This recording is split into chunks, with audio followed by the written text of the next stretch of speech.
if Dark Ricky becomes Phantom of the Opera-esque and has a following of preteen girls?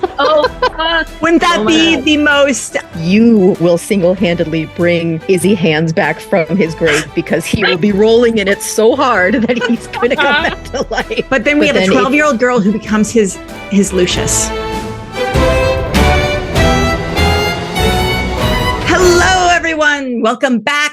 Well, I've lost track of how long Our Flag Means Death has been in the gravy basket. I feel like we're all sort of standing on that cliff waiting for the rock to be kicked over the edge. So let's do a little survey of our co-hosts. You guys, on a scale of 1 to 10, how hopeful are you? 1 being like no hope at all. It's over. Give up. 10 being like season 3 is guaranteed. No doubts. What do you guys say? 11. Love to hear that positivity and optimism. So an 11 from Amanda Lee. I'd say I'm at like a 9, like an 8 or a 9. I'm feeling very hopeful. I've heard some things that have made me very, I feel very encouraged, but also not over till it's over. 8 or 9 from Kate. Awesome. And Lacey's a 5. So like 50-50. Valid. You are valid.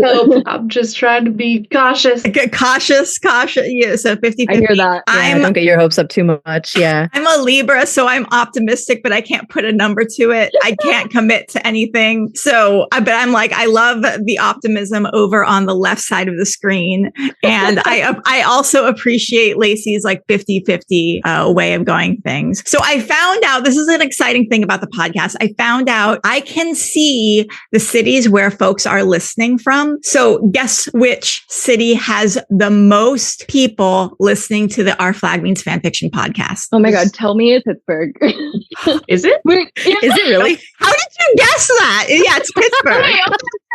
Okay, here I am wearing my 1992 City of Champions sweatshirt right now from the 1992 Steelers Super Bowl. Pittsburgh is the real world Republic of Gay Pirates. Okay. Really? Like, number 1, our baseball team is the Pirate. Literally, Twitter handle @Pirate. They do Pride games every June, like during Pride Month, where they like celebrate the queer community. In the Pittsburgh physical community, there is me, Cece, who ran Hoist the Ad, Jen, Meta Venhorst, who wrote The City Never Sleep, Ringa Sun, who is like literally friends with Con O'Neill and did the like Han. Oh yeah. Like these are all people I met through our in-person Calypso's birthday event at a queer bar that like literally like connected me to the entire. This is amazing. Fandom. Yeah. Okay. So like, Pittsburgh, Pennsylvania is like the hub of the Our Flag Means Death fandom, which I had no idea. We're literally the home of the Pirates, who are frankly a baseball team that could use some good morale. They've like not done well in a long time. I was just shocked. There's even more listeners in Pittsburgh than in New York City or Los Angeles. I was like, what is going on here? Do you have a number?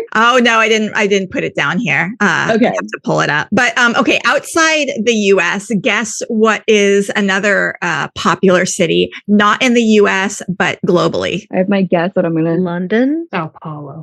Edmonton, Alberta. Really? Okay. Yeah. But London is really close as well. Okay. Any theories about why? It's cold up there and people are bored.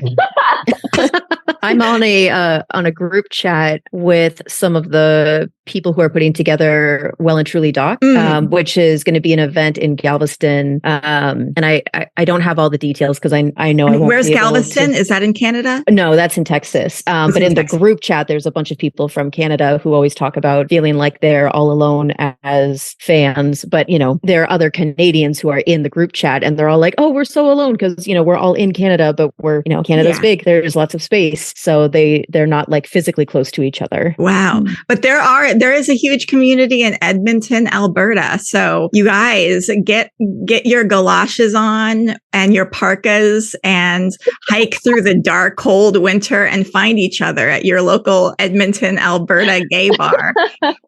where you're all dressed in those little fuzzy hat, like Russian hats. I imagine this is my picture, and I just imagine all of us, like, first we have to like trek to Pittsburgh so that we can collect like the majority of the crew, right? And then we're gonna like go to Edmonton and we're gonna like just go on this odyssey together to like get all of the crew together, like globally. My knowledge of Canadian geography is so bad. Is Edmonton, is that like on the west coast of Canada? Alberta? I feel like it's Alberta's in the middle. Okay.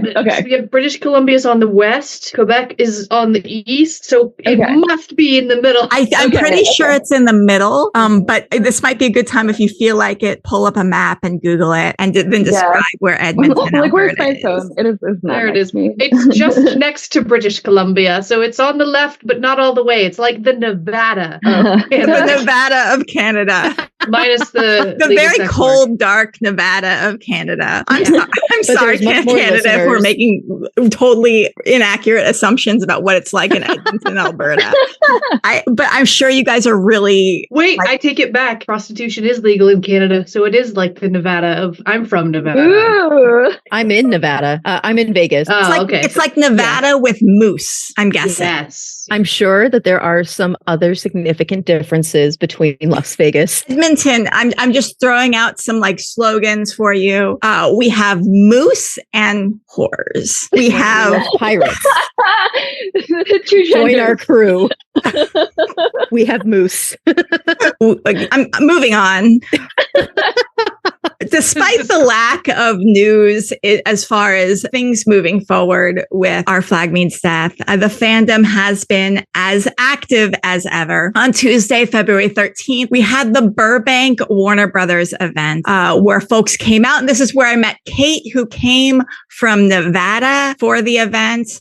Kate was dressed as Lucius, season 1 Lucius. I was dressed as Republic of Pirates Lucius. So we bonded over that. And Kate was like the first ever person I didn't know who I met in person who was a fan of the podcast. Ooh. Thank you, Kate. How was the drive from Nevada to the Warner Brothers event? That's the funny overall. Yeah. The funny part of it is that my friend and I were driving together. We are like the only fans that I have met in my town in Nevada. We decided that we were going to drive together. She prepared everything. So she got the water. She figured out the hotel situation. She got snacks. She's the one who bought all of the materials for our signs. And we left, and we are 20 miles outside of Baker, and we realized that she didn't fill up on gas. So our choices were to go 10 miles up, turn around, and then go 10 miles back. Oh no. Or to keep going 20 miles to Baker. And we had, we were 22 miles outside of Baker, and she had 20 miles left on her gas. And we almost didn't make it. It got to a point where we were both like, wouldn't that be funny? Do you have AAA? Because I do. Oh my gosh. And that is hysterical laughing. That's like Mars out there. That's like the middle of nowhere. And we left at like 6 p.m. So it was already dark by the time we were there. But we made it. We are safe. Yay. We are fine. It was a great time. But yes, the drive was great. And I had a great time. My friend who came along was dressed up as Blackbeard, and she had like the full beard and everything. It was great. Did you drive wearing the costumes? No, we drove out the night before. So the event was on a Tuesday, and then we got dressed up the day of. But I did get a haircut specifically for it because my hair was a little bit longer before. Commitment. However, I brought a picture and I said, I need to look like this guy. So I showed a picture of Lucius on my phone to the woman. She cut my hair way too short. And she's like, yeah, in 3 months, it'll look just like him. Oh, no, you don't understand. I needed this on Tuesday, so thanks for that.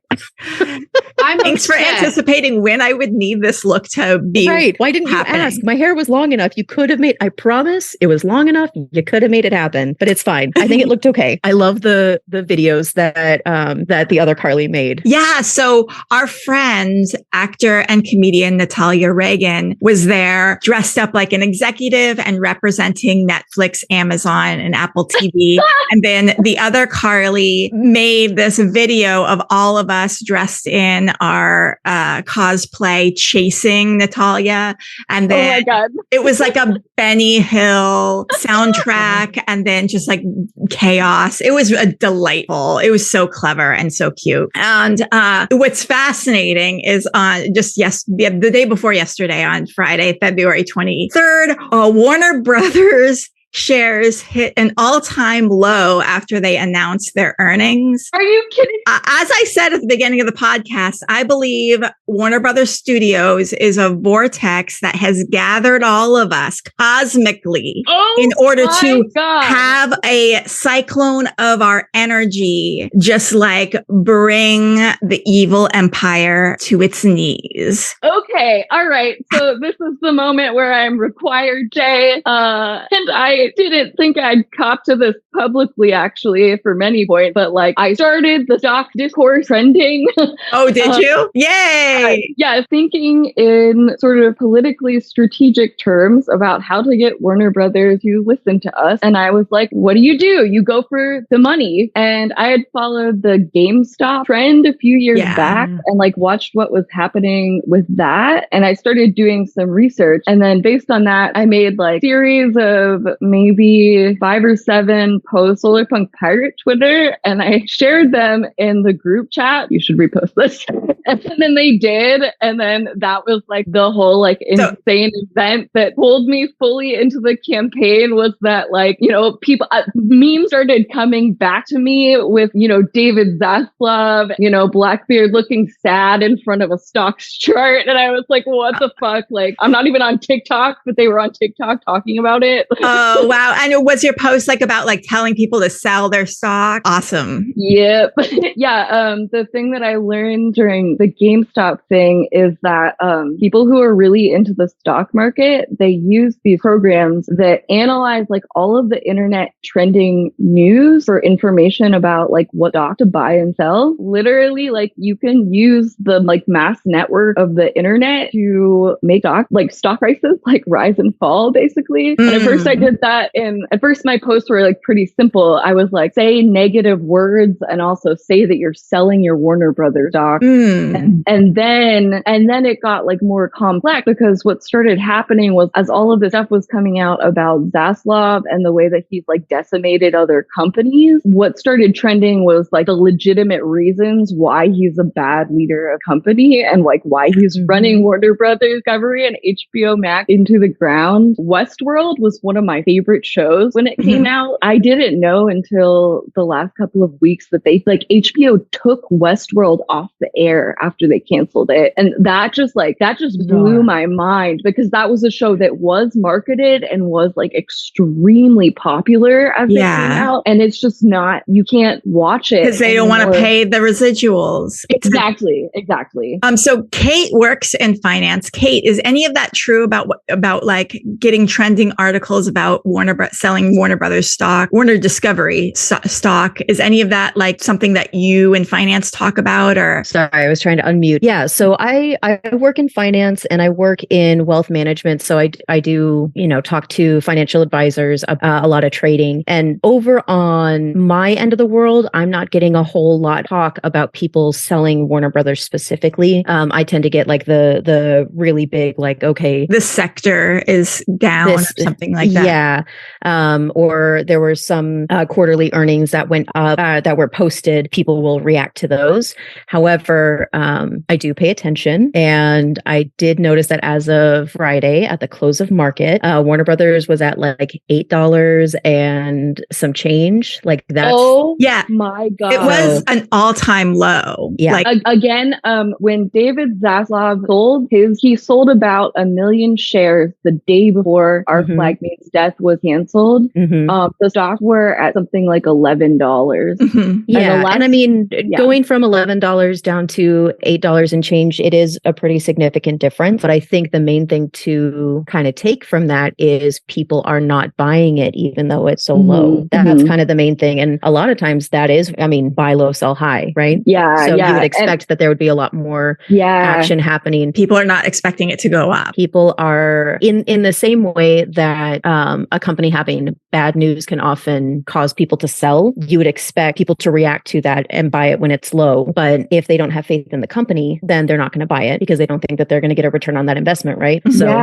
it's still pretty low. Shout out to my friend Josh, who he's been following a lot of the campaign, even though he's never seen the show. Like he somehow knew about Zaslav without knowing anything about like the campaign or the show, because he just has such a reputation for ruining companies. Yeah, there was the Batgirl thing last year, the Acme versus Coyote thing this year. You know, it's his actions, Zaslav's actions, ripple far beyond just our fandom, and they affect creators on all levels. So do y'all know about the Turner Classic Movies situation with Zaslav? Oh yeah, remind me, because I remember something he kind of erased a bunch of, is that he pulled a bunch of content off the platform? There's an article out there about this, if you Google Zaslav Turner Classic Movies, but I think that maybe Warner Brothers acquired it, or he acquired it in some way, and then he started either pulling stuff or threatening to pull stuff from Turner Classic Movies, and the decision was actually reversed because a bunch of really famous directors stepped in, blanking right now on names, but huge name directors I think had a Zoom call or something with him and convinced him to change his mind. Yeah. So I think that's sort of the level of decision, or that's sort of the level of big name that is required to get Zaslav to change his mind on anything. And it definitely shows he has he doesn't care about art. So if you are a filmmaker who's really good, why would you let your projects go to Warner Brothers Discovery if you know that there is a chance that your project could cease to exist? Yep. Even after completion, which I think is, the hardest thing. And if you're a good filmmaker, you're I'm going to distribute this in whatever way possible so that Warner Discovery is not involved. So that same week, that Friday of that week, I went to Reese's show at the Bourbon Room. I went in with high expectations, and all expectations were absolutely exceeded. There'd been a bunch of times previously I tried to see Reese live, and for whatever reason, the universe said, no, Carly, planes getting delayed. But this time it worked out. The tickets were bought, went, and I got to meet up with other folks from Our Flag Twitter, including Amy and Crystal and Kat and Lex and Mirabelle and Amber. And if there were other folks there that I forgot to name, I'm sorry. But we had such a good time. It was just so amazing. And as I was sitting there watching him do his thing, it just it was a spiritual experience or whatever. It was, it was, you're watching this and you're oh my gosh, this is a performer who has dedicated his decades of his life to this craft and who is absolutely at the top of his game. And he has this wonderful mix of just complete authenticity. He knows who he is and what his skills are. And he also, and this balance, I feel is something that a lot of performers don't have. He also knows what the audience wants, and he's very sensitive to the audience and gives the audience what they want, while also being a totally full, authentic person. And, I've watched videos of his shows. I've seen interviews and, of course, listen to his podcasts and the sound effects and all that. But when you're in person and he does his whole bit with the sound effects and everything, you're oh my God, this is so good. It's so good. And there was like, he did a little bit of improv too. And you're like, this is ridiculously good. This is not just like, I'm a fan, whatever he does is great. I'm like, no, this is like next level. Totally. It's one of the reasons why I'm so excited to see him in a leading role in Our Flag. It's wonderful to see somebody who's got that kind of comedic timing, that kind of improv, all of that, and then just allow him to be funny and to do that. But as he and Taika have talked about in interviews, to then also let that drop a little bit and kind of stretch his dramatic muscles as well. And he does it so beautifully. Yeah. But we're going to have a whole Stede episode next time for Reese's birthday. And I had been thinking about getting a Reese cameo for the podcast. If you're listening, think of things that you would maybe like to see the podcast request. But also Reese took a break from cameo, which got people excited. Like, oh, is he working? He maybe just has a life and can't do it, you know? But have lives. So the big fandom news then was Samba posted a behind the scenes moment that didn't make it into the final cut. Lacey, you know what I'm talking about? Tell us, Lacey, what happened. Yeah, so the BTS that Samba posted was a scene where I think it looks like it was in Spanish Jackies or in the Republic of Pirates somewhere. And he like is introducing Ed and he's like, and this is my boyfriend, Ed. And then like, can I call you that? Do you like that? And Ed's like, yeah. What? It says, I actually fucking love that. And it's just, yeah, we love it. People freaked out. I blame Zaslav for the decision not to include that. Well, here's the thing. When you're in filmmaking, lots of stuff is said and there's lots of script pages and things get cut for not just for the pacing, for dramatic moments. Didn't look good. It didn't fit with the flow of the rest of the script. Like, there's a million reasons. There's like a million reasons. I mean, obviously it is David Zaslav's fault. Everything we don't like about this season is David Zaslav's fault. I do love that there was a moment, even if it was cut, where we got to hear them refer to each other using that term. Because, in the Calypso's birthday episode, hearing him say like, oh, you shit talked my friend. And there's just always a part of me that's like, oh, like I take psychic damage every time I watch that episode. And they were roommates. And exactly. David Jenkins has been quiet. Daddy Jenkins has been very quiet. And the only thing that I've seen him doing is responding to like Samba's cast appreciation posts and like some other cast members, but it's only Our Flag related stuff that I've seen him interact with at all. Interestingly, as well, a few days ago, Khan, Samba, and Erroll all posted a screenshot of the show's Rotten Tomatoes score for some reason. And we're like, I wonder what that meant. Mysteries abound. So anyone who wants to get involved and active in the community in Southern California, again, we're going to have an IATSE rally in Woodley Park, in Encino, Sunday, March 3rd, starting at 10 a.m. And okay, the reason that we're having this rally is because IATSE, which is the union that represents, hey, if you love Gypsy Taylor, we all love Gypsy Taylor. Why? Because Gypsy Taylor is the costume designer who said, yes, I will put Rhys Darby in a mermaid tail, and then designed the mermaid tail and glued glitter to his body.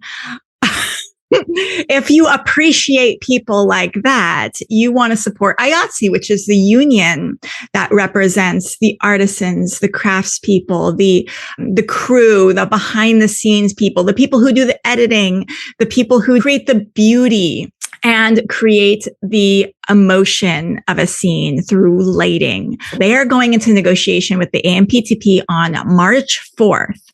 So we want to show up big time on March 3rd to show the world and the AMPTP especially, who are the employers. We want to show them that they have all the support of the Hollywood community. Because the AMPTP, they're extremely wealthy, and they're going to start this spin campaign, which is part of their union busting playbook that they have been doing for decades. And this time around, it's going to be about AI. And they're going to try to, and there's a reason why all this text to video AI stuff has just started coming out now, because the AMPTP is trying to spin this story. We can make movies without Gypsy Taylor. We can make movies without Raw Vincent, because we can get AI to make the sets and the beauty and everything. But we know that's not true. So that's why it's really, really important that we show the AMPTP, that we, the public, support IATSE. And so we're going to show up big time at Woodley Park in Encino. There's going to be lots of speakers. So we're going to have a good time, and I will be there. And if anyone who has been a part of the picket lines, many of your strike captains are going to be there. So it's going to be a good social industry bonding time, and it'll be a lot of fun. At the SAG Awards last night, Divine Joy Randolph, who played Yvonne in David Jenkins' People of Earth, won for... I really need to watch. God, People of Earth is so amazing. It's so full of warmth and love. And the reason we're so excited about Yvonne, the character of Yvonne, because she's the original Stede pulling the little piece of snake meat from Blackbeard's beard. Yvonne did that in People of Earth, said, you have something on your beard, pulled it out, right? And so the actress who played Yvonne, Divine Joy Randolph, won a SAG award last night. And wow. Oh my God. So we love to support everyone in the David Jenkins, Alex Sherman, Alyssa Lane universe, because the boats rise together, right? Mm-hmm. Yes. And so the more famous, let's say Divine, becomes like a superstar, totally deserved, because she is such an amazing actress. And check out the speech that she gave at the SAG Awards. It is so inspiring. It was inspiring for me because, that's in this place where I feel like I'm constantly like churning stuff out, throwing it against the wall. Do you want this? Do you want this? Do you want this? And getting a lot of no's. She talked about how like your life can change in an instant. Keep going, keep at it. And that's just a great piece of advice for anyone in the industry. And Pedro said this last night at the SAG Awards too, in an interview after winning. He said, he'll never catch up with all the no's. Just keep at it, keep pushing forward. Yes. And that's what I've seen so much in the Save Our Flag Means Death campaign, is like, we've been able to just continually like throw things at the wall and see what sticks, especially on Twitter. And the more free you feel to do that, like the more really cool stuff you can create. Yeah. And even when you're writing fan fiction, even if you're not pursuing industry stuff at all, just fan fiction, I've noticed like some stories, I'm like, hey, this story is really good, but for whatever reason, it just doesn't take off.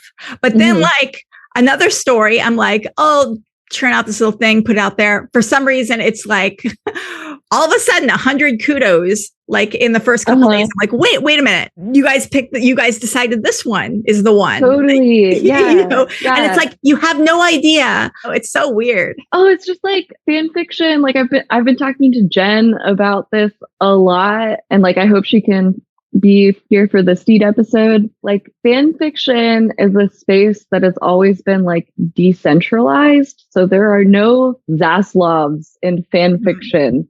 We have no gatekeepers. Right. I know that like for me, I've come across some works that have literally like done more to heal my own personal traumas than like, years of therapy or whatever. Exactly. That's like the original gathering around the campfire, telling stories about the gods. Yep. That's what we're doing as fan fiction writers. And that's why capitalism will never be able to take fan fiction away from us. I think fan fiction is the truest artistic expression, because it really does go back to the classics, really Greek mythology, Roman mythology. That was fan fiction about the gods. And we are making fan fiction about like our versions of the gods, which are, you know, the gay pirates, but also, you know, really people who are writing in like the Marvel fan fiction universe, like those are the gods, you know? It's so, it's so meta. It's like the old Commedia dell'arte, where you would have these stock characters and, you know, one would be like the pretty romantic, you know, the ingenue or whatever. And, you know, you get to see them in all these different situations, which I love. I personally have a whole rant that I give to people who say anything bad about fan fiction when I'm like out in the world about how fan fiction is safety. Fan fiction is a very like easy way to like test out ideas, both as a writer, you know, it's a good way of testing that out without like necessarily being rejected by the industry. The industry, exactly. Dante's Inferno and the Divine Comedy are derivative works. Yes. Like, just because it was 500 years ago doesn't mean that derivative works now, which is the umbrella under which like art, fan works, fan fiction, stuff like that falls, like doesn't really mean that it's a different art form. Or a lesser art form. Yeah. Right. Exactly. Time passing doesn't like automatically make a thing better. This whole conversation we're having right now reminds me of a concept that came up on the Temple of Geek podcast app that we recorded a couple of days ago, because it's for a crowdfunded film, and it really dovetails along with the insane amount of control that hyper-capitalist studios and their executives have that impacts actual good art getting to get made or not. This came up a lot last year during the strikes. People who don't understand Hollywood at all were complaining that like, oh, there's nothing original left. It's like, that's not because of the creatives. Yeah, it's because really of It's because of the employers who are the very people that we are fighting here. We want there to be original ideas. The audience wants there to be original ideas, but the executives who are in charge of gatekeeping all content are saying, we're only going to allow things that are this narrow. Yeah. So bringing the audience into the creative process is something that I think is really cool about crowdfunded indie film models. And then for pure just fan creation, I feel like it's very much in that same vein. Perfect. I think it's a good time to introduce you guys. Kate is here. Kate is known as Ya Filthy Nerds on Instagram, and they're a bit of a dilettante. They collect nicknames, hobbies, and fanfics. Kate is a former linguist and freelance writer living in Southern Nevada. Welcome, Kate, and tell us your story of how you found Our Flag Means Death for the first time. I found it originally through one of my partners. He had heard about it, and we actually had just bought our HBO Max subscription for Steven Universe, and he had seen like a preview for it and encouraged me to give it a watch. And so I watched the first season when it first came out, and it was so impactful that for our anniversary present that year, he actually got me, if you guys remember in season 1, you know, the cup and saucer that was at Target. That was kind of, it looked like the breakup robe. Like it had like a very similar design.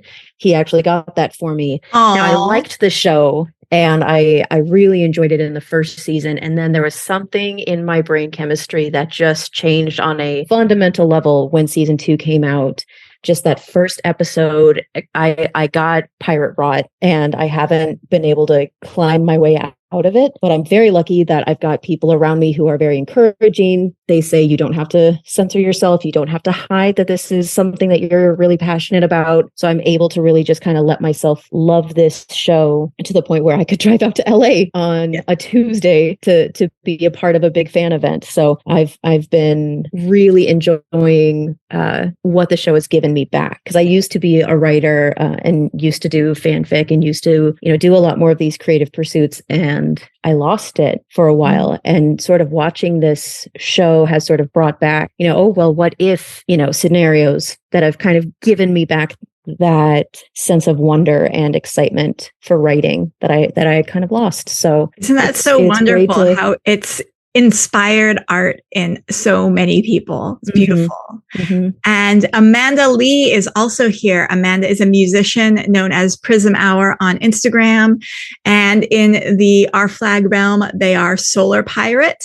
And Amanda, how did you find the show for the first time? So the person who introduced me to the show is the partner that I spent 8 years with, Leo. And Leo actually introduced me to Taika and like pretty much like 90% of the things that I'm now interested in. And it's so funny how it all came about, because Leo has like a very minimal social media presence. He showed me Our Flag Means Death like shortly before we separated as romantic partners, and it was the last show that we ever watched together, like while we were still living together. It was like really healing actually to like have that be like the last thing that we shared. I've been on him and shaming him because he still hasn't watched season 2, despite like us being friends and in communication and like knowing how important the show is. I'm like, come on, get on it. And then like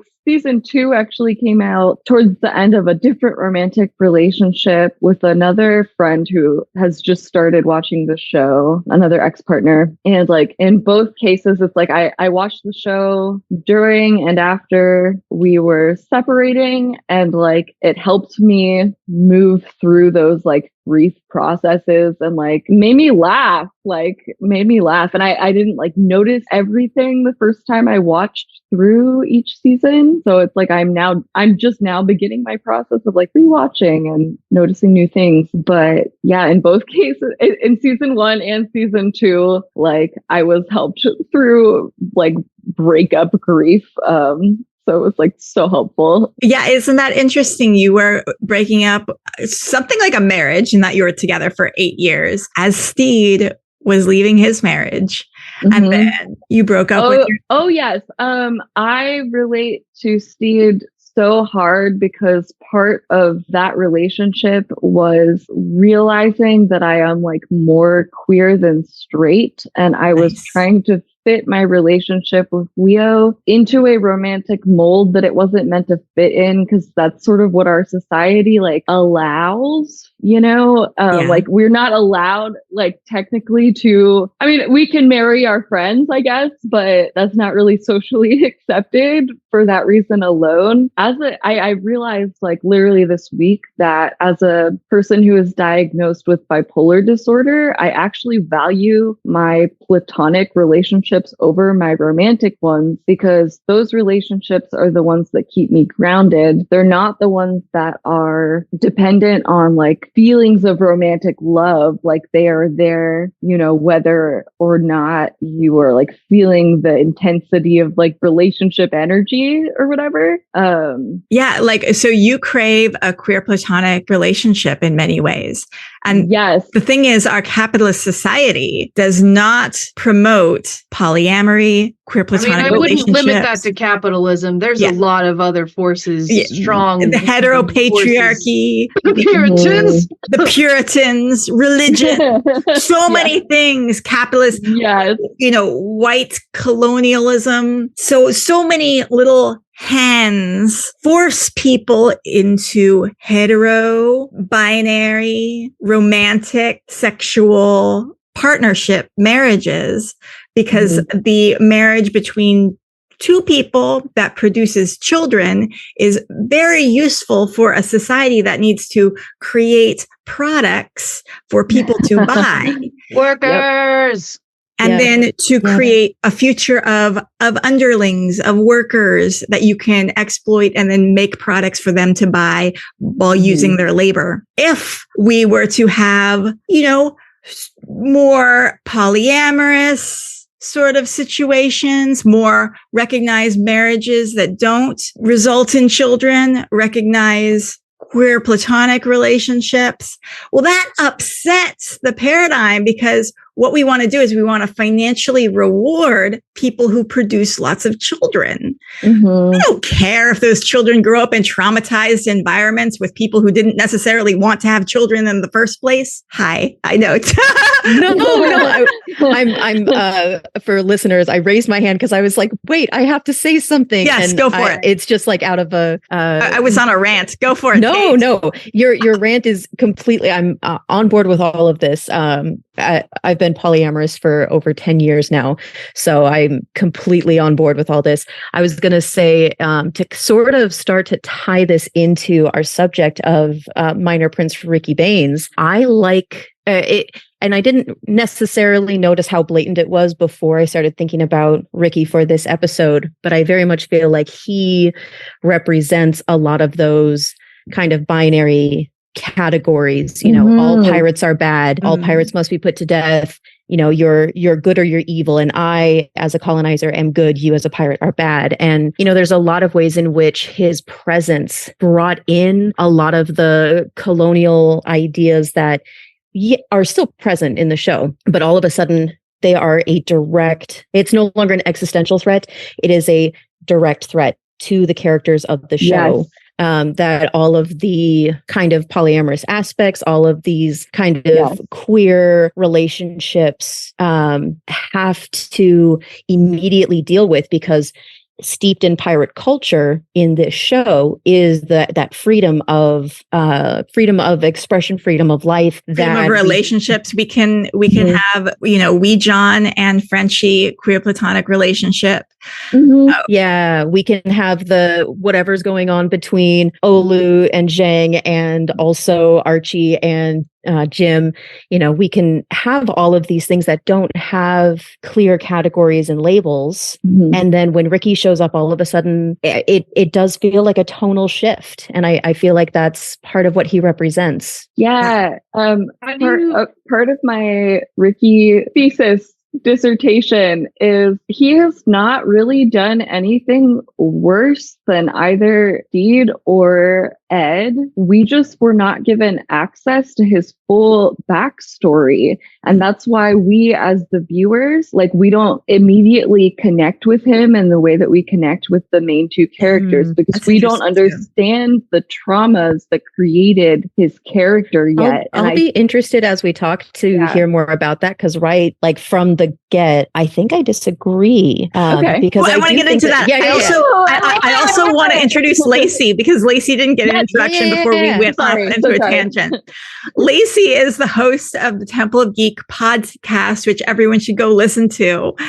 And Lacey is a regular co-host on the show. Welcome, Lacey. And I did want to start off with asking you, what were your impressions of Ricky the first time you watched the series and saw him introduced as a new character? Thank you, first of all, for that glowing introduction.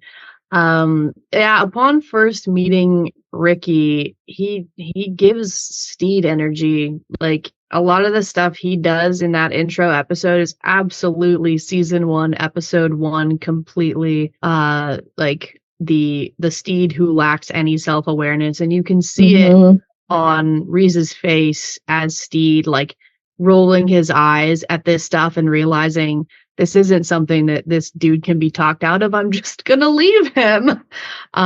When he's making the gin Ricky, the fucking cocktail. Yeah. That is very much a Stede move. Yeah.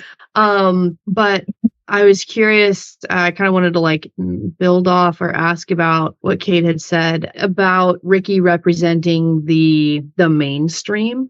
I was curious how Ricky's obvious desire to become a pirate fits into that paradigm for your Ricky thesis.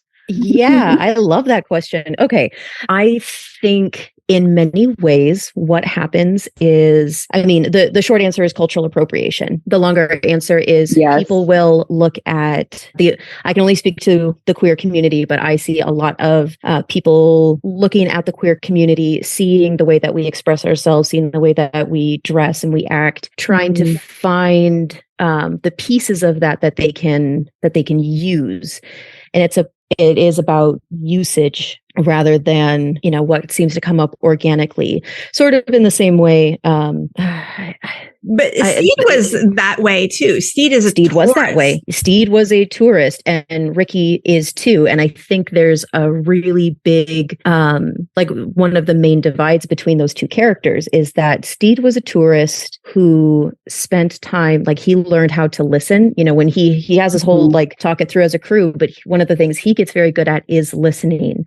And he has these experiences, and he decides to change himself so that he can be a better pirate.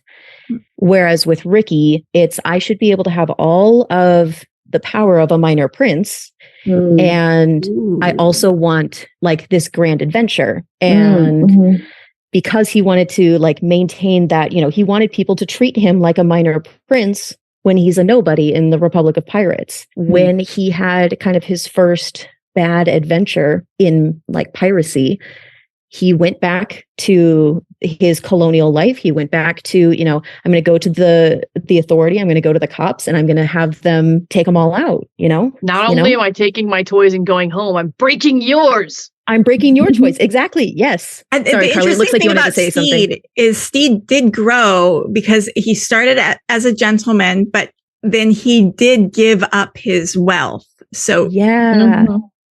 Yes. I think so for me, that was kind of, the wealth was part of the key piece in the difference between their experiences. But the real distinction for me, it was in access to community, because Stede was able to hire a crew.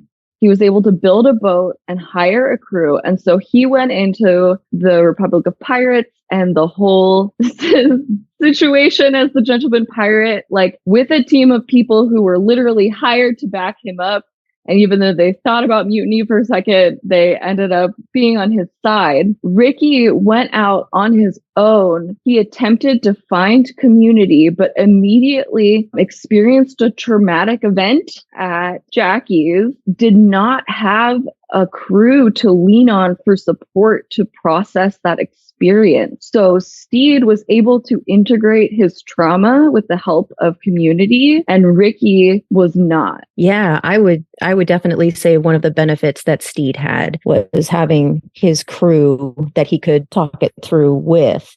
I would also argue that, in a moment of crisis, Ricky went back to kind of the ready-made crew, the colonial. Yeah. He went back to them. He did have a crew, and they invaded Spanish Jackies and were generally awful. And he was never happier than he was while they were singing their songs. That awful song. Oh yeah. The very first episode shows Stede accommodating his crew. His crew originally wants to mutiny. And the reason that they don't mutiny is because he reads them stories. And I think that's the difference between Stede, genuinely a nicer person. Stede and Ricky is not going to pay his crew salaries and read them stories. At the end of the day and at the beginning, all throughout, Stede has very strong father energy. He treats, I have a pet theory that Stede wanted to hire a crew so that he could treat the crew as if in the way that he wanted to treat his children. He wants to read them stories. He wants to make sure that they're set up to financially. He wants to take care of them. I do not see a moment with Ricky where he's acting on behalf of anyone else. He's always acting in his own self-interest. And I'm not saying that that's good, bad, or indifferent. I'm not Ricky makes a great villain. We love a good villain, but he is not looking out for his crew. Even if he did have one, I don't. And we see that he does have the naval officers. He's not looking out for them. He's doing it for himself. Yeah. Which is a nice segue to let's talk about Ricky's backstory, because I do feel that anyone who clings to the colonizers, to white supremacy, to capitalism. I mean, we see this with the Trump people. It's so important that all of this is happening in 2024. Yeah, there is some trauma that drives that type of person to cling to authority, the dark authority. Why? What do you think Ricky's trauma is? I think it's similar to Stede's in some ways. I think literally, like, if you're familiar with like Carl Jung, like Ricky is like Stede's shadow self. Yeah, he's the evil Stede. Yeah, he's straight up the absolute worst parts of Stede. Yes, and then you know, Ed and Izzy are the same way, except Izzy is like a shadow self that has been healed, and so like I think that's why like Izzy and Ricky are the ones to have the big conversation of the big like beach, you know, like I think they're supposed to be like parallels in that way, but one is healed and like one is not. So what event do you think happened in Ricky's childhood? In Stede's childhood, he was always taught, you have to be a man, you have to be tough, killed the goose, super traumatizing. For Ricky, I almost wonder if there is this case of gossip, of seeing other people suffer because they did not submit to authority. Of, oh, if you don't absolutely hold up the colonizer status quo, you will end up in poverty, in the worst sort of situation. That lesson from his father is there are some people who are better than others. This is why we've been put in this position of being in the peerage or whatever sort of aristocracy Ricky is in. Could also be a coping mechanism. Oh, the reason those people are poor and suffering is because they made bad choices. In the aristocracy, we're smart, we make good choices. But then what is the trauma that triggered? I don't think Ricky has capital T trauma personally. You don't? Like, I think he just grew up a spoiled brat and was never told no and didn't really necessarily have like a. That's a good one too. I just don't think everybody has capital T trauma. That is a really good point. I've been thinking of it like what Oluwande said, which is when you kill, you die too. I've been thinking about that a lot in terms the rebound effect. Being a colonizer, being a like descendant of the Europeans that have colonized the world, because I know from being bipolar and having manic episodes where I did like insane shit that hurt people, the aftermath of that is that it's extremely painful for me to know that I have done that, and like it's extremely painful for Ed, you know, to know that he is like harmed the crew in the aftermath of the Kraken episode. Like just because, you know, you've been harmful and maybe you deserve some sort of like punishment or time in the cat collar or whatever, like that doesn't take away from the pain of like hurting people and then being separated from them basically, or like having them leave you as a result. So do you think Ricky has experienced any sort of rejection in his life prior to? It seems like it. And the reason I think that is because he was looking to Stede for permission to live his pirate life. That's why he started in the first place. He, like, you know, in the first episode that he is present, he is telling Stede, like, oh my God, like I literally almost killed myself. And then I found out about the gentleman pirate. Yeah. Yeah. I kind of get the sense that for people like Ricky, you can either become Baby Bonnet or you can become Nigel Badminton. And, Yes. And I think that he probably as a child witnessed people like Stede getting made fun of and decided, out of these two, who do I want to be? Do I want to be the person who gets made fun of because I like flowers? Whether or not he liked flowers, we don't know. I don't want to be like that. So instead, he's going to decide to be the Nigel Badminton. I wouldn't be surprised if we found out that Ricky had these like repressed desires, because in many ways in season 1 piracy is sort of a metaphor for like queerness. So maybe Ricky has some internalized homophobia or something, and turning to piracy was supposed to be his freedom as well as it was Stede's, but he's not ready to give into that life wholeheartedly in the way that Stede was. And you have to think about the way that Ricky knows Stede. He probably imagines Stede to be almost a Nigel Batman type because he's alpha, you know. Oh wow, who's a gentleman who became a pirate. He must be really alpha. And but the truth is Stede is absolutely not alpha at all. Or he imagines Stede to be Blackbeard. And what was that, Kate? Stede, you heard it here first. I was just saying, or he imagines Stede to be like Blackbeard. He imagines that Stede could just leave his life of privilege and luxury behind and then become this bloodthirsty pirate because of this, you know, new reputation that he gained after killing Ned Lowe.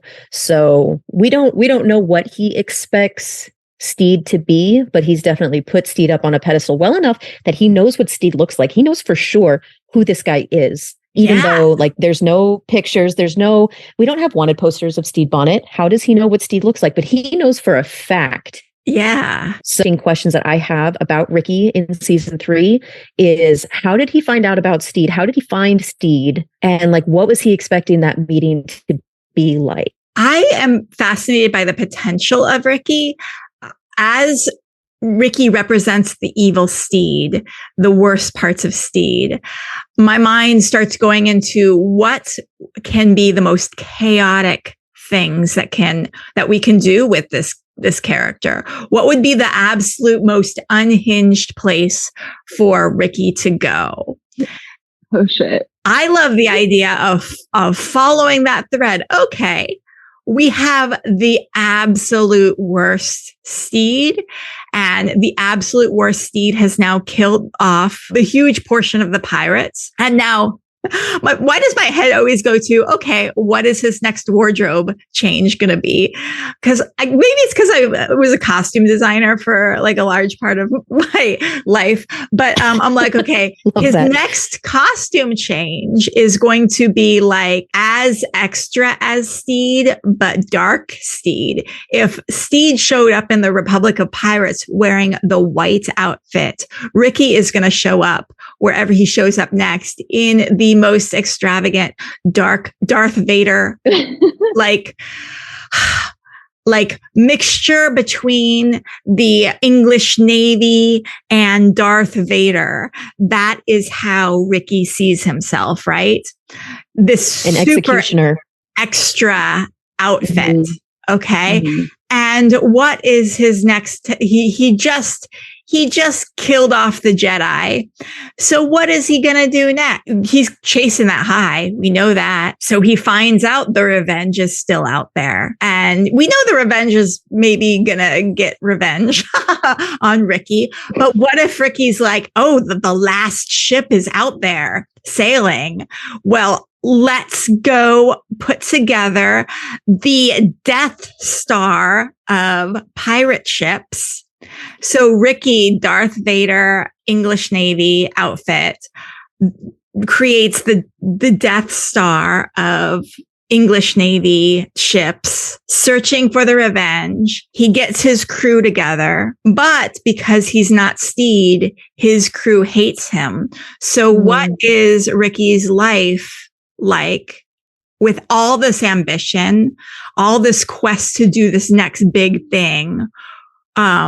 But with a crew that is paid to be there, but is like, Darth Vader's a dick, man. I mean, we saw exactly what happened with that with Ned Lowe. So I would love to see that kind of continue. Does Ricky do any navigation of, wait a minute, if I am really going to achieve my ambition, I need to figure out people a little bit, because the best villain and the best conflict is the villain who learns things and who gets better. He will become Elon Musk. God, no. Now that's an idea, because he has access to the wealth. Maybe he gets the technology guy on his crew and the henchman who is smart and knows stuff. And Ricky's henchman, who is smart and knows stuff, is able to put together these really advanced weapons for the time, and is also able to handle Ricky and be like, you know what, Ricky, if you want to be the biggest, baddest bitch in the ocean, you gotta get your crew and you need to get on the same page. And here's how to do it. And now Ricky has the crew working for him, all the technology. Now we have a villain. Now we have a smart villain who has access to everything. And now we have a formidable opponent for Frenchie. I'm beaming this straight into Alex Sherman's brain right now. But the thing about Elon Musk is that he really thinks that he understands humans and technology and AI, but he obviously doesn't. I love the idea that maybe Ricky himself isn't the smartest villain out there, but he comes into contact with a henchman who knows how to handle him. And he was trying to recruit Izzy for that. The more that I'm hearing you talk, Carly, you're like describing like a really smart first mate who can handle the crew, who can, get the technology together. We don't necessarily see Izzy do a lot with technology, but we do see that he knows his stuff just as well as Blackbeard ever did. And I think on some level, maybe he was hoping to have a conversation with Izzy where he could actually actively recruit him. He does say like, oh, I was going to let you live, but he doesn't go so far as to say, oh, I would have liked to hire you and have you work for me. But the more that you're describing that, I can see how having his own Izzy would make Ricky even more dangerous than he already is. And we've already seen he has access to some kind of technology, the way that he was able to like put the bombs into the clocks. The clocks were still working, they were still functional. And he's got and as far as we know, we don't have any information that anyone else had any input into that idea or that creation. Ricky, as far as we know, had that idea and told someone to implement it. Faceless, nameless lackeys did it. So having somebody like Izzy on his side would make him even more formidable. I kind of love the idea of whoever Ricky gets as his first mate finds out that Ricky is obsessed with Erroll Shand, who he allegedly kills. Like he finds a whole library of Erroll Shand's, those pirates, well, back in the day, they made these pirate books and write the stories of Erroll Shand. And so the new first mate decides to make himself Izzy and love that. Gives himself a golden peg leg, dresses like Izzy, but it's like in the way that Ricky is Darth Vader Stede, this new first mate is the absolute darkest Izzy that there is. I do have a note here that I wrote down that Ricky could have been a really good match for Izzy before Izzy did his healing. After, if we went back to season 1 Izzy and he had met Ricky instead of the other badminton twin, maybe that could have been another pairing for Izzy that I think would have been like really, angsty and, unbalanced in all the ways that we kind of love. But I think post healing, Izzy can see right through that. I do see that there are some fics out there that kind of ship Izzy and Ricky, and I could definitely see it happen. There are a couple where, Ricky just starts following Ricky around. I think, Carly, this is one that you had sent to us to look at, and I thought it was so cute how like Stede is following Ed around and then Ricky's following Izzy around, and it's kind of like those two can sort of develop a relationship. I could see that happening. But I think after healing, I don't know. I just had the most unhinged idea. Tell me. Oh my God. I figured out who my first mate is in my scenario. The first mate who helps Ricky out and who becomes darkest of dark Izzy. Calico Jack is alive. Oh no! That's the only thing that makes sense. Oh shit! Oh no! Oh fuck! You're so right. Oh my God. Wouldn't that be the most unhinged thing in the entire world? That would be amazing. Okay, Lacey just posted in the chat that she needs to go. But Lacey, I need you to, before you leave, I need you to pitch one unhinged thing, whether it's a ship, whether it's a plot line, whether it's some crazy thing that you want to see Ricky do in season 3. Pitch it now. You have 5 seconds. Oh, I want to see Ricky die strangled by some mythical sea beast. A kraken. Love it. So Ricky goes to the gravy basket. No, he dies all the way. Okay, and then he is killed all the way. Okay. But he But he dies first, and then he goes to the gravy basket, and then he's killed by the kraken. Yeah, in the gravy basket. I think in a metaphysical realm that is the gravy basket, I think that would work. I mean, arc-wise, the way it's set up for season 3, the way I see it happening is like him and the British like trying to hunt them down and then failing because this is a fantasy, and then dying. And I like the idea of a post-physical death, a metaphysical, spiritual death, straight to super hell. Straight to super hell. Him like getting pulled down under by like a siren song, because the siren song would be about piracy. So it's Izzy. It's Izzy as a mermaid. We could get an Izzy mermaid. I wouldn't be mad about seeing Con O'Neill as a mermaid. I wouldn't be mad about seeing Con O'Neill in a mermaid outfit. So that is definitely on our season 3 bingo card is Con O'Neill as a mermaid at some point. My twist on this idea real quick is just that the Kraken is real and actually kills Ricky in the physical world. And then Con O'Neill lures him to his death in the gravy basket as a mermaid. That's great. Write that. You guys, we're throwing out this is recording of fic bunnies. Take any of this. This is all free. This is why we do this podcast, so that we have ideas. We talk about them, we generate them, we pitch them, and you guys can have them. Okay, Lacey, do you have to go for real, or can we fuck around with you a little bit more? In 5 minutes. We should talk about what we love about Erroll Shand's performance. And that he's just such a little shit. I love a little shit. The patheticness it's the voice. His voice is so satisfying, isn't it? Yeah. And he's a Kiwi too, I think. He's a character in a way that seems a little bit more open at the beginning, and then he gets progressively closed, which is very much different than, say, Taika with Blackbeard and Ed. You know, for the first time, we see Blackbeard very closed off, and then the progression of the series, he gets more and more open. One of the things that when I think about Ricky immediately comes to mind is the way that he kind of does his little twirl spin when he's about to make the gin Ricky, and you know, just kind of the way that he's moving feels very like flowy and almost gentle.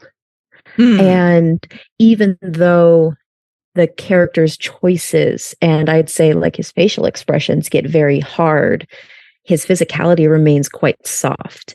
I'm even thinking after he loses his nose, he's talking to Zhang and he's like, oh, and you're going to stop all of that? And he's still kind of got these very like flowy hands. And I've seen some of the other roles that he's been in, and it's certainly an intentional choice, because I've seen him in roles where he's much more of kind of an alpha male, like holding guns and being a man's man and a dude's dude, and he's much more delicate. He's fragile, you know. Oh my God, that made me think about like autistic masking. That's an interesting case. It could also be the physical embodiment of fragile masculinity, especially the nose being porcelain that he receives. I mean, that's a perfect, especially with Zhang being so aware of masculinity and the implications of masculinity, that she's giving him a porcelain nose. You talking about that reminded me of a note that I had made, which was one of the things that I'm looking forward to in season 3 with Ricky is the different noses that we're going to see him have. Different noses. I'm so excited because I'm remembering, I don't know if you guys have seen the show The Magicians, but in The Magicians, there is a character who loses an eye, and that character gets to have all of these really beautiful eye patches, and they change almost with every scene, and they're beautiful and very intricate. And I would love to see that same care and attention paid to a series of corresponding noses that go with his various outfits. Because like you said, Carly, the idea of him kind of walking in with these very season 1 Stede-like outfits and then having a matching accessory with his nose would be so much fun. Oh my gosh, the places that we could go with that nose. Oh my God. So my very first fandom that I participated in and like read fan fiction of on fanfiction.net was the Phantom of the Opera, the 2004 movie. Yeah. Which I was just like insanely, intensely drawn to. Well, it's really interesting how, because when I was 12 to 13, Phantom of the Opera came out on Broadway. And I played the soundtrack constantly. I was obsessed with Phantom. There is something about 12 to 13-year-old girls who are obsessed with Phantom of the Opera. And it needs to be studied. No, I know what it is. And this is spicy category. All family members tune out for a second. Like Phantom of the Opera was my first exposure to like basically a dom sub relationship. For me, it was purely aesthetic. Darkness. I'm like, ooh, I think there's something very attractive about. And I think as a teenager, like going into your preteens, you're like, ooh, dark aesthetic, ooh, gothic, ooh, the music of the night, the longing. I want to save him. Like he's so dark and broody. He's so misunderstood, just like I am as a teenage girl. And I understand him better than anybody. Yes, 100%. The fucking ebony darkness dementia Raven Way in us all. Which also makes me wonder, which would be really cool. And I think I'm going to write this fic, but also you guys can steal it because that's how this works on this podcast. What if Dark Ricky becomes Phantom of the Opera-esque and has a following of preteen girls who are like, oh my God, the pirate hunter, the Phantom pirate hunter. He's so cool with his dark ship and his dark aesthetic. And we're going to make songs about the pirate hunter, Ricky Baines. Oh, Ricky Baines. Oh, 12-year-old girls love him. Whereas I'm telling you right now that if you write that, you will single-handedly bring Izzy hands back from his grave because he will be rolling in it so hard that he's going to come back to life. We really do need more 12-year-old girls in the Our Flag Means Death universe. And I feel like Ricky will bring those 12-year-old girls. Well, there is so much to unpack that could be there. It could be his, like, I like the idea. His version of Lucius. I was going to say his like first mate, but we have to make it really clear that we're going to make Calico Jack the first mate, who's going to be Calico the Jack is the first Izzy. mate. But then we have a 12-year-old girl who becomes his Lucius. Okay. David Jenkins is one of the only people in the world I would trust to depict a kind of abusive, like, power dynamic relationship between like an older man and a preteen girl and actually do it well. Yeah, we could trust Jenkins. Jenkins to do that. But when we interrupted Kate, I'm so sorry. Okay, so I have this whole list The first one is, I want to see Ricky being used as the romantic competition for Stede in the same way that Jack is often used for Ed in fic, where like, oh, he's like Jack is sometimes used either as an ex or as like another person who shows up in the story who creates some kind of like, dramatic tension, like, oh, is Ed going to choose Jack or is he going to choose Stede? And we of course know the answer, but the characters don't. I would love to see Ricky used as that same character. So is Stede going to choose Ed or is Stede going to choose Ricky, because they have a lot in common? Yeah. I thought the opposite too. I thought like Ed is like attracted to Ricky for some reason because he sees similar qualities in Ricky and Stede, and Ed wants to do the fix it. Like, yeah. Or, Stede thinks that Ed wants to do the fixing anyway. Like, just kind of. Yeah. Also, I thought that it would be absolutely hilarious if in AU fics, it's not that Ricky has lost his nose. It's just that he has really bad nasal congestion and allergies all the time, chronically. My idea is that Jackie hates Ricky in every universe. It doesn't matter which universe it is. Jackie immediately hates him, and she should, and she's right and should say so. I found that a fact because I'm really into studying human behavior now, and when you have anxiety, your nose cartilage actually gets more blood flow, and your nose itches, and so that's a really good tell when someone's lying as they touch their nose. And there's a theory that the Pinocchio myth came from that. Whenever Pinocchio lies, his nose grows.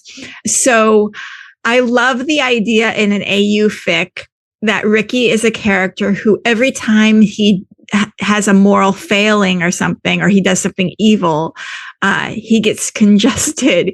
He gets like that. That's so interesting because sense of smell is the thing that's the most strongly linked to our like memories. So now Ricky doesn't have that anymore. Now Ricky will lose his memories. Ooh, something. Or he's got some kind of disconnect within himself, which I love. I also wrote down that Ricky fancies himself a bartender, but every single drink that he makes is too complicated for his level of skill. So I just love the idea that him making this gin Ricky, he's like, oh, it's very fancy. It's, whatever aperitif he says. And every single time he makes a drink in any of the AUs, it's a great idea, and someone with more skill could make it, and he's just not the person to do that. Putting this out there for Jen, because I know she's going to listen. Ricky needs to be a bartender in The City Never Sleeps at the Revenge Bar. I wrote also that his crush on Stede is hilariously unrequited, but Ed doesn't know it. So Stede has no idea that Ricky's like hitting on him with a baseball bat. You know what I mean? And Ed is just like, oh my God, so jealous, so threatened. Let's see. I also wrote that Jim would kill Ricky immediately, especially given how Jim reacted to specifically to the outward racism in episode 1. Yes. And let's not forget, Ricky is very racist. Yes. Like he's so until that is resolved, like there's a part of me that will just, he's not a person that there are things about him that I can't enjoy, but he's still a villain. But yeah, Jim would immediately want to kill him. And I like the idea that Roach has to resist the urge to call him the hostage all the time. I love that. I only have a couple more, so I'm almost done. And all of these are open ideas. Anyone, please write these. I want to read them. Please send them to me. I'm at you filthy nerds. Anyway. And a disclaimer for everyone. Everything said on this podcast is completely free throughout this whole podcast, forever and all time, free to steal. Yes. Yes. Include in the podcast or not. This also applies to you, Alex Sherman, and other readers. Yes. And David Jenkins, steal all our ideas. Please. This is our verbal consent recorded. Yes. So I thought it would be really funny if Ricky feels this like kindred sense with Lucius, but Lucius is like viciously mean to him and is just like using his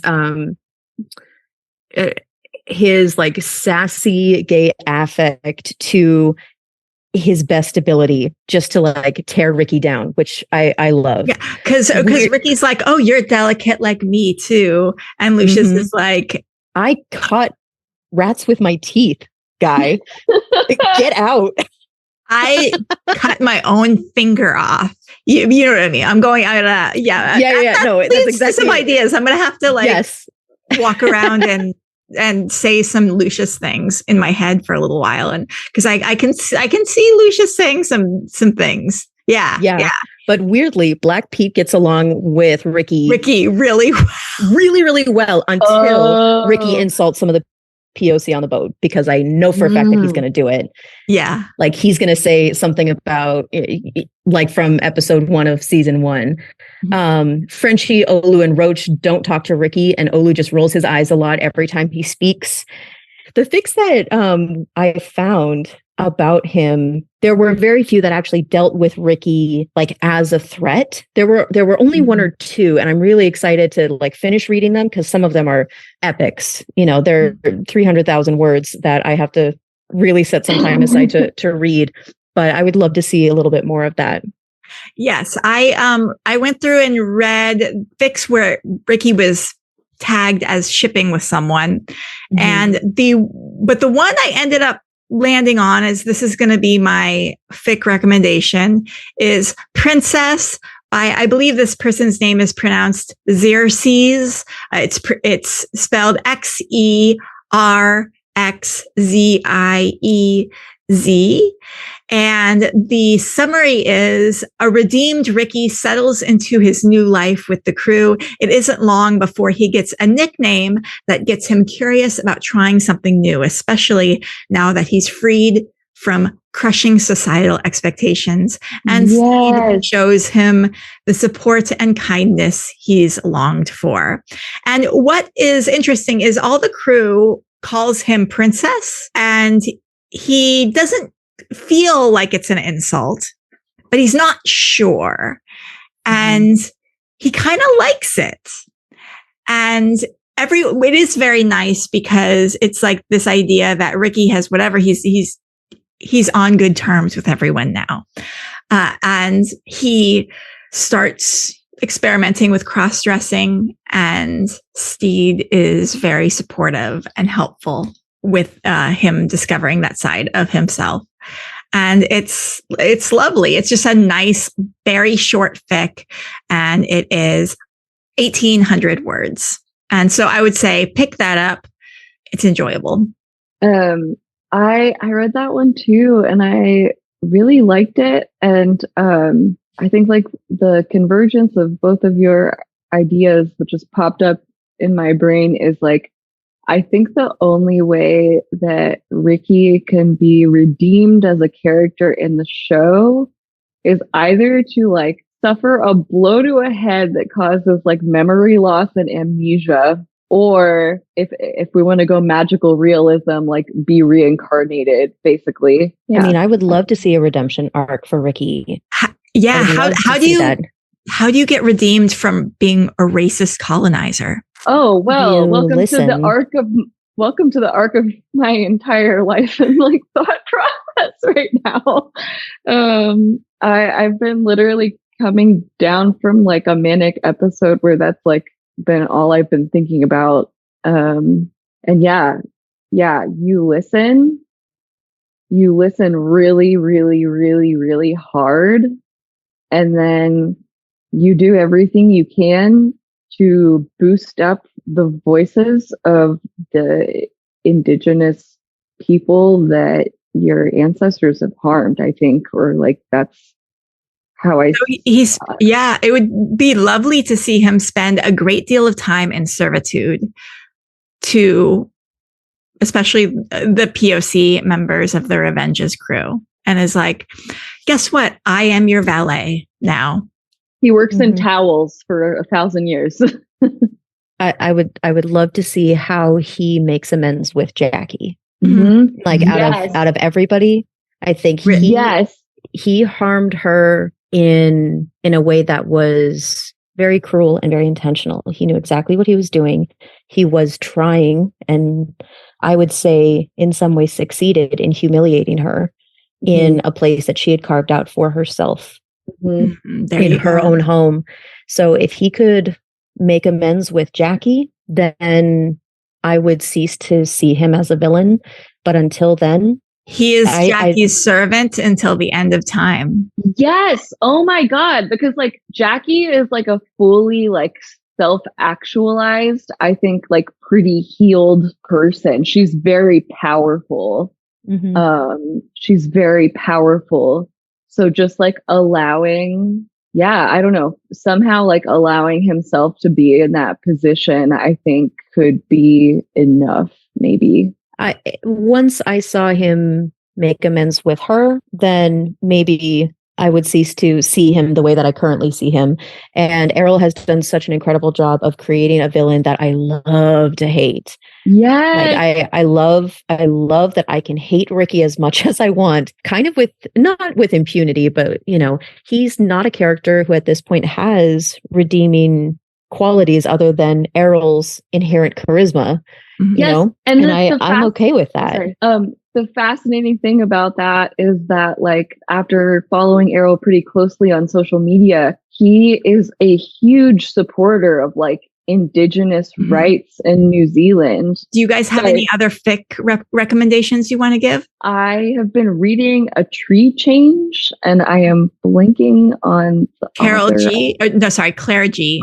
Claire, yeah. Oh my God. I told Jen, I'm like, the entire fandom has been holding out on me because I came into fandom as solar punk pirate, and no one told me about the fic where they're like eco pirates who save the environment based on a TV show that they watch. And I am like, oh my God, can we do the Rainbow Rowell thing and like literally turn the Tree Change fan fiction into a real TV show somehow?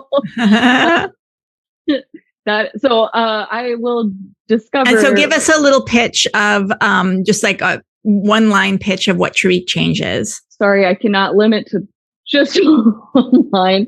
But basically, like, Ed and Stede work together at this environmental company. That's how they meet, this like company that's supposedly trying to save the environment. They end up at an ecological site where they discover something really strange is going on. And at the point where I'm at in the fic, they start working together to figure out what's happening.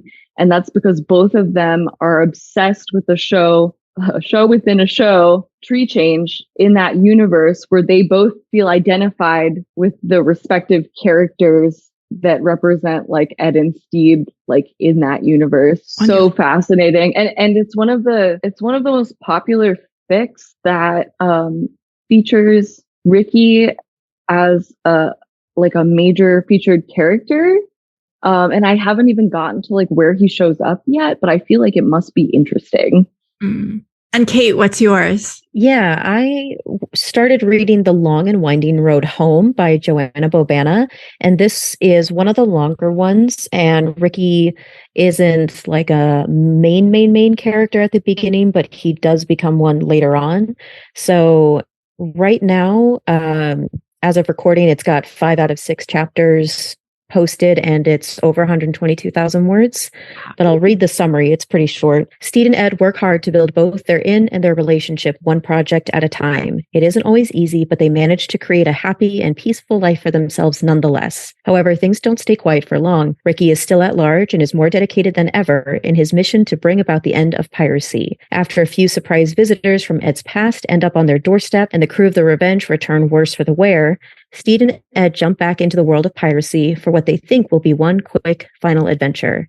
things do not go to plan, or a story about love, community, and finally getting to go home. Awesome. Yeah. And have you read the whole thing, or are you? Not the whole thing yet, but I am very excited about it. I've really loved it so far. It's one of those where you get to, I love fics that focus on Stede and Ed naturally, and that's kind of where it starts.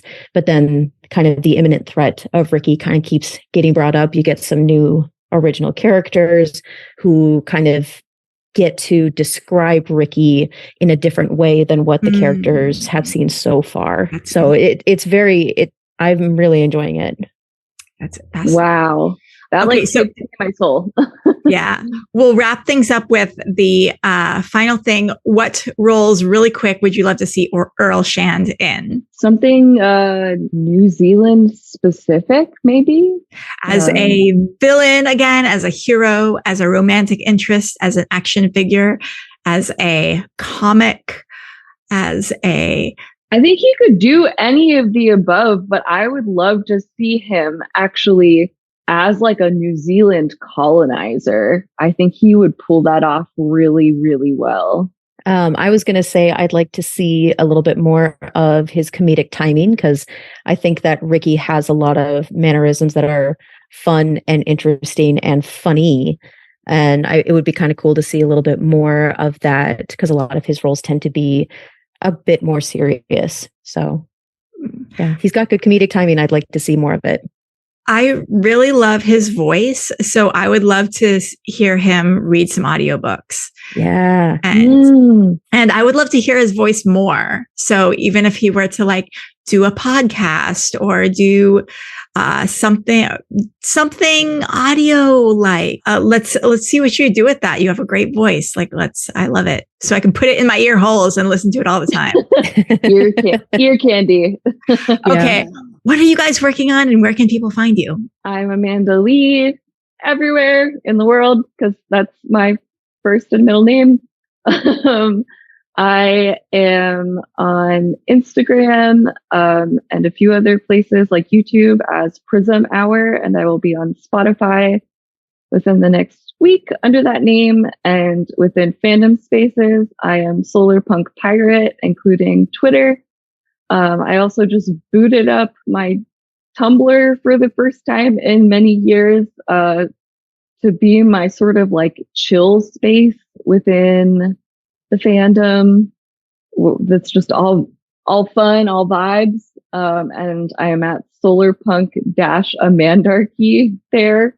And I'm also on Mastodon at Solarpunk Pirate at the gaypirates.club server. Perfect. And Kate, what about you? I am at Ya Filthy Nerds on Instagram and Twitter, and I think also on AO3. I have started working on a couple of little fics here and there, because like I said, the show has really kind of brought that back for me, but nothing's published yet. So I can't wait. Yeah. Definitely. Will you let us know on Instagram when you do publish something? Yeah, for sure. For sure. Okay. I'm so excited. Well, thank you guys so much for joining me. So Lacey, who was here earlier, definitely check Lacey out on the Temple of Geek podcast, and follow this podcast, the Our Flag Means Death podcast, on Instagram. And thank you guys so much for joining us. And thank you. Bye.